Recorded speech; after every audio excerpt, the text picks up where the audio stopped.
So I have been seeing a lot of people post about this cauliflower gnocchi from Trader Joe's.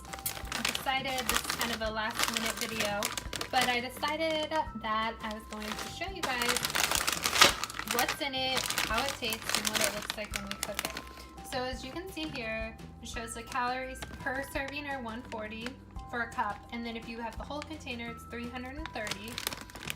It tells us the fat on there. I know a lot of people choose cauliflower for carbs, for cutting carb purposes. So you can see there's 22 carbs for one serving and 53 carbs in the total serving, with a dietary fiber of 6 grams and 15 grams. So not too bad on the ingredients and things there. And you can read too, there's the ingredients mainly. We've got the cauliflower, the flour, the starch, the virgin olive oil, and sea salt. Then over here, we have the cooking directions. So today I'm gonna make this in a pot on my stove here. So for the stove top, we're going to put it in a non-stick skillet and add 1/4 cup of water to cover and cook on medium until heated, and the water is evaporated about 6 to 8 minutes. Then you can add oil or butter if you'd like to saute it for 5 minutes, and then season to your taste with sauce and toss. So you can also boil it when you bring a 4-quart pot of water to a rapid boil, and then you're gonna boil it until they float on top 5 to 6 minutes, and then you do not rinse when you drain it, you just serve as desired. So that's actually how I'm gonna make it today. And the other option is to microwave it, and you microwave it for about 5 to 6 minutes, and then again you season it and toss it. So I'm gonna fill up my pot with water and go ahead and get it going. So you will let the water boil, and then we'll go ahead and add it in there, like when you pull it out of the package.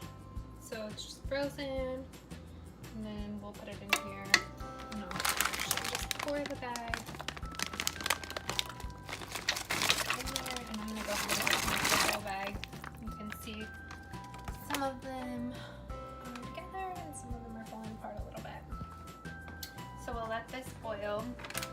Again, I'm doing the boil one, so we'll let the water go ahead and get to a rapid boil. And I guess I was supposed to wait for it to boil, but that's okay. We'll let it boil and then it'll be fine.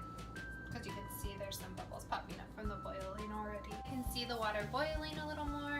You can see the steam coming up, and we're gonna wait for them to float to the top as the directions told us before I drain it.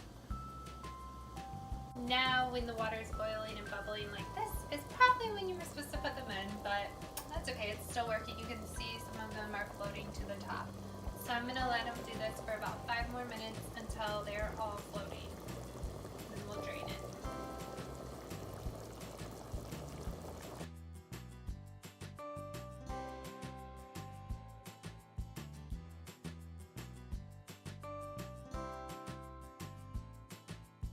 Now that they have all started floating to the top, I'm gonna go ahead and take it off the stove and drain them.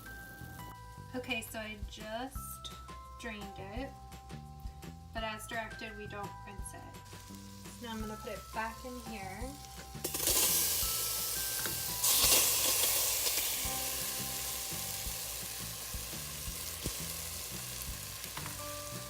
While I add some sauce to it. And just for fun, let's see kind of how they look and taste. And here's just an example of what it looks like after it's been cooked. I'm going to add some of this marinara sauce. I saw people were doing this and I read some mixed reviews, so let's just add some sauce to it. So there it is. After it's been cooked, the sauce has been added. Now let's see what it tastes like. Overall, it's really not too bad. It is like a little bit chewy compared to the real thing, but it's also made of cauliflower, and honestly, it's pretty good with the marinara sauce. I tried a piece earlier and it was like a little bit squishy, But I think the trick is to let it sit after you've cooked it for just a few minutes. It's pretty good. You can't even taste the cauliflower.